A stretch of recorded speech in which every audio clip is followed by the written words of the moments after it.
അല്ലാഹു അക്ബർ എന്ന് പറയുന്നത് ഹുവൽ അവ്വലുൽ ആഖിറുൽ ബാത്തിൻ എന്നുള്ള അവസ്ഥ നമ്മൾ അനുഭവിച്ചിട്ട് പറയുന്നതാണ്. അഷ്ഹദു അല്ലാ ഇലാഹ ഇല്ലല്ലാഹ് എന്ന് പറയുന്നത് നമ്മൾ അല്ലാഹു അല്ലാതെ ഇവിടെ ഒരു പ്രവർത്തകനുമില്ല, അല്ലാഹു അല്ലാതെ ഒന്നും ചെയ്യുന്നില്ല, അല്ലാഹു അല്ലാതെ ആരാധിക്കപ്പെടാനില്ല, അല്ലാഹു അല്ലാതെ ആശ്രയിക്കപ്പെടാനില്ല എന്നുള്ളൊരു ബോധ്യം നമുക്കുണ്ടായിത്തീരുമ്പോൾ പറയുന്നതാണ്.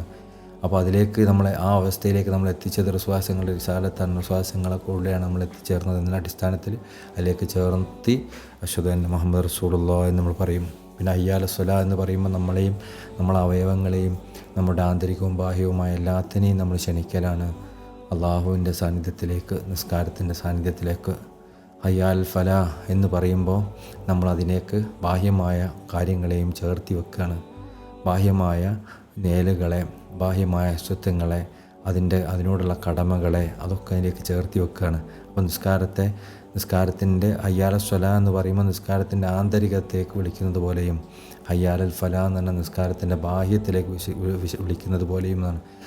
ഹയ്യാൽ സ്വലാ എന്ന് പറഞ്ഞാൽ ഹഖീഖത്തിലേക്ക് വിളിക്കുന്നത് പോലെയും ഹയ്യാൽ ഫലാ എന്ന് പറഞ്ഞാൽ ശരീഅത്തിലേക്ക് വിളിക്കുന്നത് പോലെയാണ്. നിസ്കാരത്തിൻ്റെ ആന്തരികമായ അവസ്ഥയിലേക്ക് വരൂ എന്ന് പറയുന്നതോടൊപ്പം തന്നെ നിസ്കാരത്തിൻ്റെ കർമ്മങ്ങളിലേക്ക് വരൂ എന്നും കൂടി പറയണം.